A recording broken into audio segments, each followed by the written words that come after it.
Share করো একটু।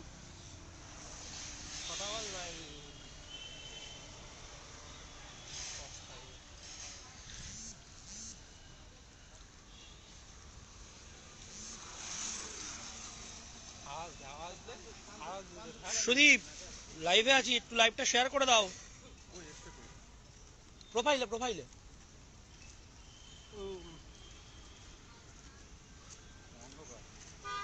অন্ধকার তো, রাস্তা অন্ধকার।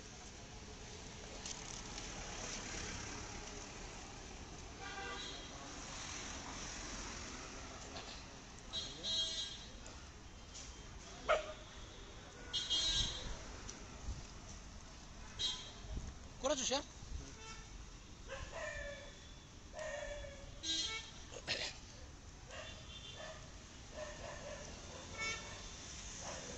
সুদীপ কাটা ফোন করো। হ্যাঁ করবে, এখানে তুমি করে নাও লাইভ, সময় আছে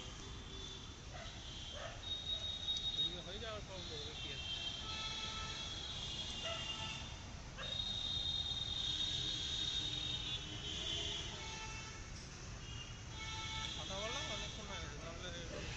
আমরা রয়েছি আন্দোলনের বিষয়ে। আজকে আমরা কলকাতা এসেছিলাম 16, 17, 18 এই 3 দিন 2022 প্রাথমিক টেট পাসদের নিয়োগের দাবিতে এবং 50,000 শূন্যপদের দাবিতে আমাদের ধর্ণা ও অবস্থান রয়েছে কলেজ স্কোয়ারে। এক্স্যাক্ট প্লেসটা আমরা এতদিন বলিনি, আমরা আজকে এক্স্যাক্ট প্লেসটা বলছি।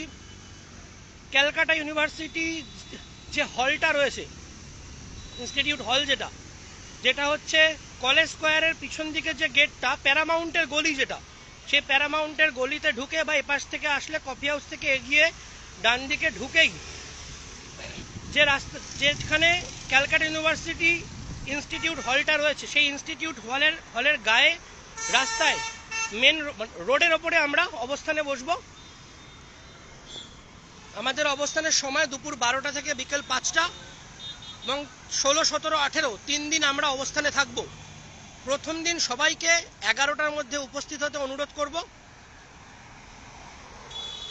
আর যাবতীয় যা যা জিনিস আমাদের নিয়ে আসতে হবে সেগুলো আমরা প্রত্যেকটা গ্রুপে অলরেডি বলে দিয়েছি, আমরা আবারও সেগুলো জানিয়ে দেব। 16, 17, 18 3 দিন কিন্তু আমাদের একটা বড় অংশের জমায়েত কলকাতার কলেজ স্ট্রিটে করতে হবে। বিদেশদা বলো।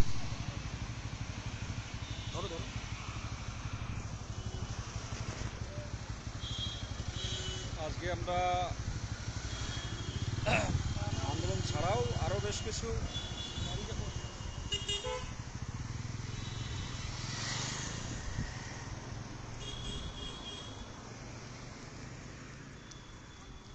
আজকে 16, 17, 18 এই নির্দিষ্ট কোন জায়গায় বসছি তাছাড়াও আনুষঙ্গিক আমাদের কিভাবে কি হবে, সাউন্ড থেকে শুরু করে আদার্স কি আছে, এছাড়াও আরও কিছু বিষয় নিয়ে আমরা বেশ কয়েকটা জায়গায় গেছিলাম। ট্রেনের সমস্যা, সেই অবস্থায় আমরা এই দিনের শেষে কলকাতার রাস্তায় এসে আমরা কাজগুলো করলাম।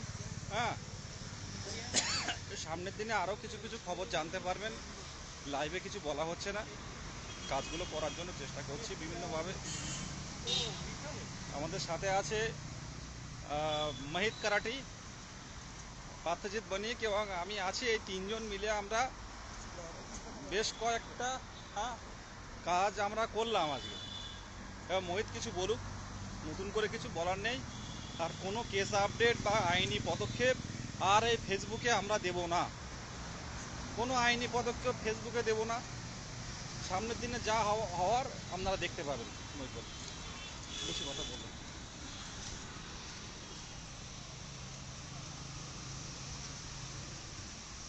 26 জন রয়েছে।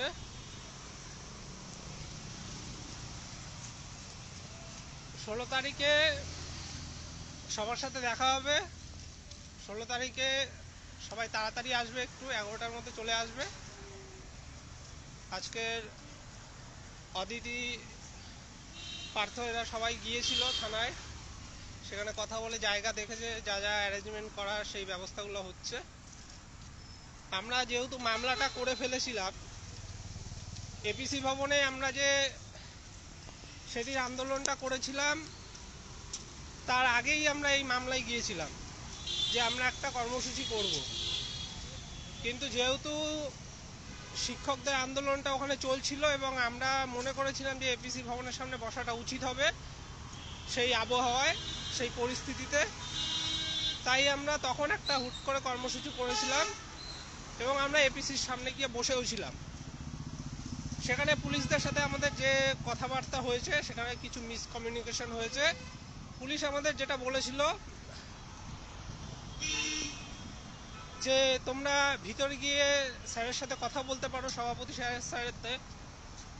আমরা তাতে রাজি হইনি। আমরা পরিষ্কারভাবে বলেছিলাম যে সভাপতি স্যারকে যা বক্তব্য সবার সামনে এসে দিতে হবে অথবা লাইভ করতে হবে। তো উনি রাজি হননি লাইভ করতে। পরবর্তীকালে আমরা তারপরে পুলিশদের জানাই যে আমরা আমাদের বক্তব্য, আমরা ভিতরে যাব না, আমরা আমাদের বক্তব্য লিখে দেব এবং সভাপতি স্যারের যে বক্তব্য উনি প্রেস আকারে, প্রেস বিজ্ঞপ্তি আকারে সেটা জানিয়ে দেবে। তো সেই মোতাবেক আমরা আমাদের দাবি সেখানে লিখে জমা দিয়েছিলাম। সেটা পুলিশের মারফত সেটা ভিতরে নিয়ে যাওয়া হয় এবং পরবর্তীকালে প্রেস বিজ্ঞপ্তিতে সেই ওবিসির কথা বলেছে, তোমরা প্রত্যেকেই জানো। তো সেই কর্মসূচিটা হয়েছিল। সেদিন খুব অল্প সংখ্যক গিয়েছিলে, তাই কিন্তু পুলিশ সেদিন আমাদের তুলে দিয়েছিল। পুলিশ বলেছিল অল্প সংখ্যক গিয়েছিলে বলেই কিন্তু তুলে দিয়েছিল। সব বেশি সংখ্যক আসলে সেই দিন থেকে আমরা ওখানে কয়েকদিন কন্টিনিউ করতে পারতাম। তো সবাই না আসলে কোনোভাবে কোনোদিন সম্ভব হবে না।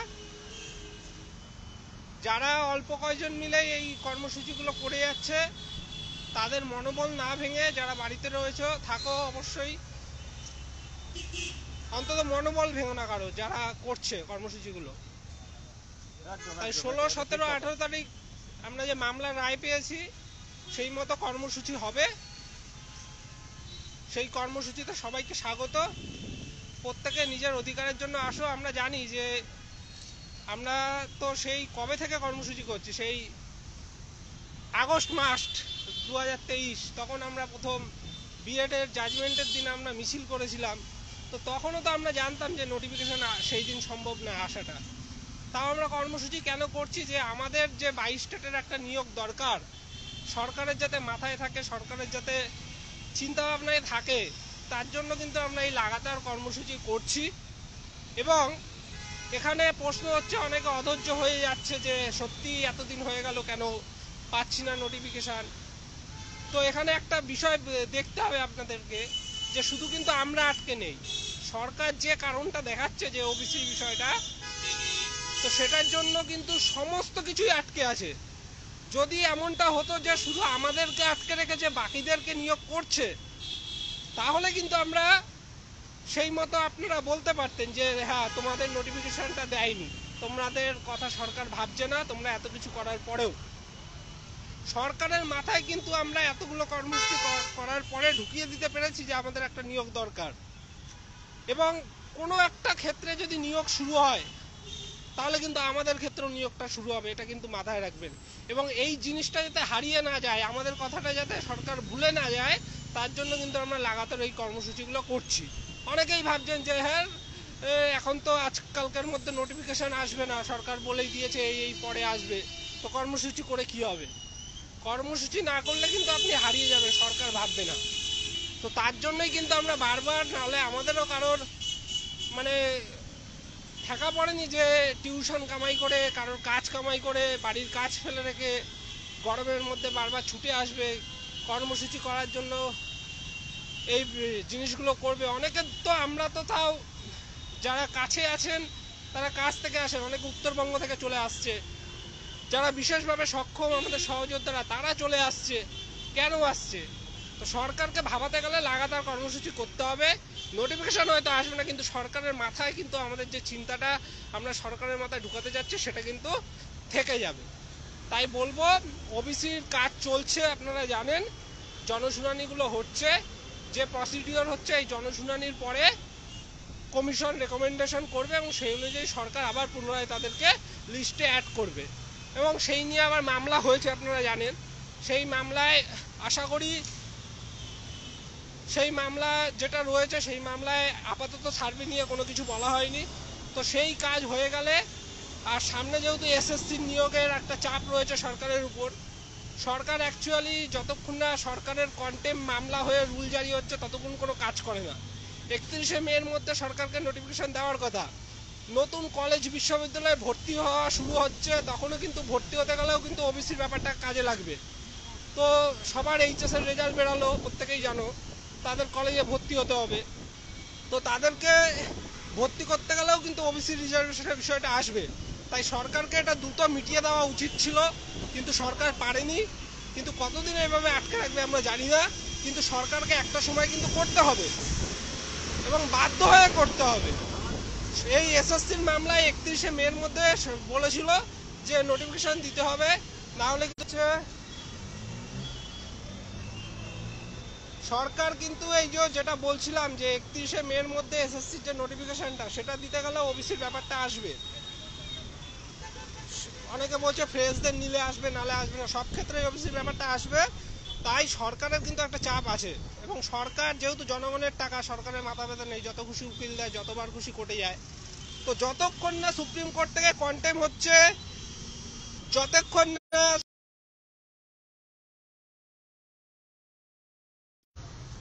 ততক্ষণ এরা কিন্তু নিয়োগের পথে হাঁটবে না।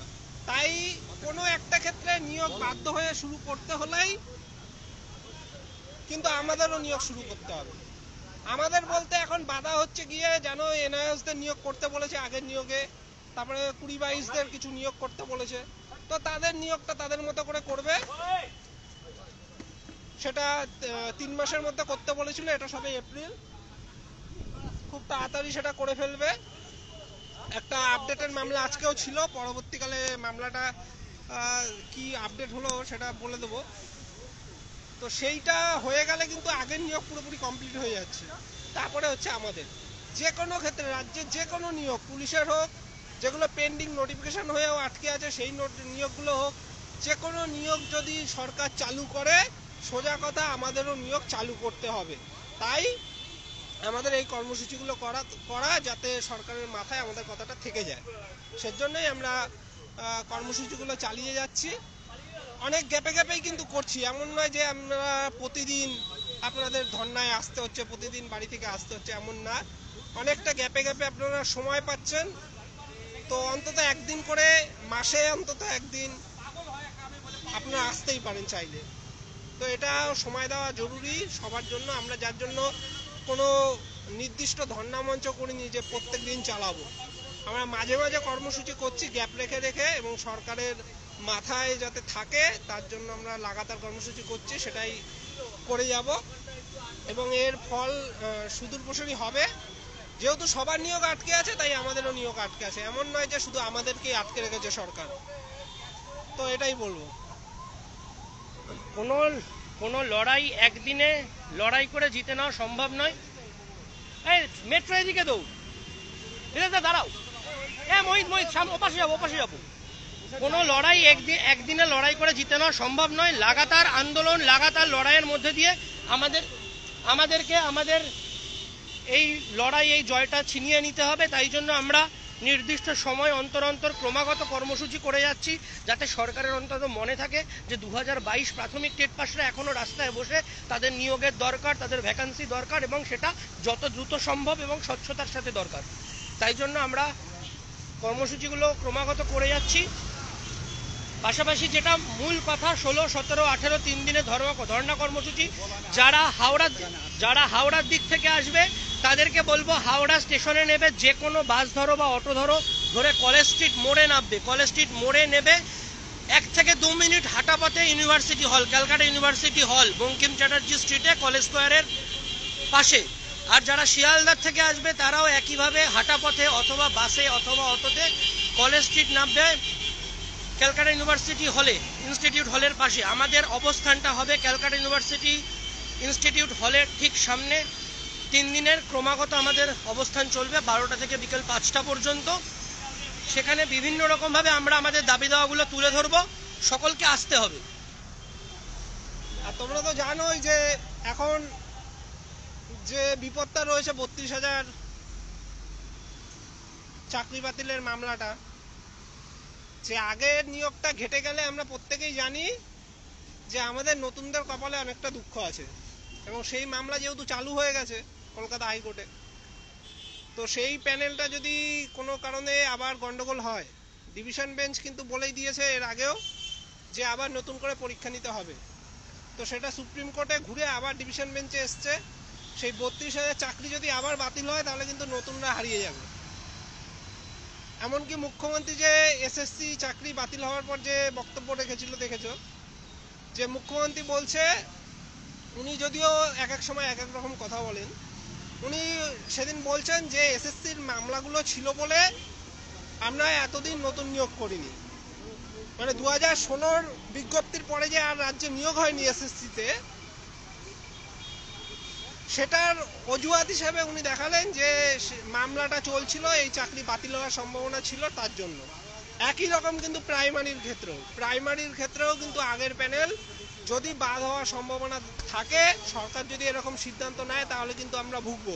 তাই বলবো এই সময় লাগাতার কর্মসূচি করতে হবে, যাতে সেই রায় আসার আগে 32,000 নিয়ে যাই রায় হোক, সেই রায় আসার আগে যাতে আমাদের নোটিফিকেশনটা সরকার দিয়ে দিতে পারে, যাতে নতুনরা ক্ষতিগ্রস্ত না হয়, নতুনদের যাতে প্রসেসটা শুরু থাকে, তার জন্য কিন্তু এই লাগাতার কর্মসূচি করতে হবে। বাড়িতে বসে থাকলে যদি 32,000 আমাদের নিয়োগের আগে ঘেটে যায় তাহলে কিন্তু 2-3 বছর পিছিয়ে যাবেন, কিচ্ছু করার থাকবে না। 32,000 রিপ্যানেল হবে, 32,000 মানে 32,000 নয়, তখন যে 12 লক্ষর মতো যে প্রার্থী আছে সবার আবার নতুন করে ইন্টারভিউ, ফর্ম ফিল আপ, এই যে একটা হিউজ প্রসেস, তারপরে মেরিট লিস্ট, তারপরে জয়েনিং, এই করতে কিন্তু ওরা কয়েক বছর কাটিয়ে দেবে। তার মধ্যে তো বিভিন্ন আইনি লড়াই আবার হবেই। তাই 32,000 হওয়ার আগে যাতে আমরা আমাদের নোটিফিকেশনটা বের করতে পারি, সরকারকে যাতে একটু চাপে রাখতে পারি যে আমাদের নোটিফিকেশনটা আপনারা দিয়ে দিন ওই রায় হওয়ার আগে, তার জন্য কিন্তু এই কর্মসূচি করা। যারা বোঝার বুঝে যাবেন আশা করি, আর ডিটেলসে বললাম না, সবটাই জানেন কি হচ্ছে। এই বলে আজকে স্টপ করছি এখানে।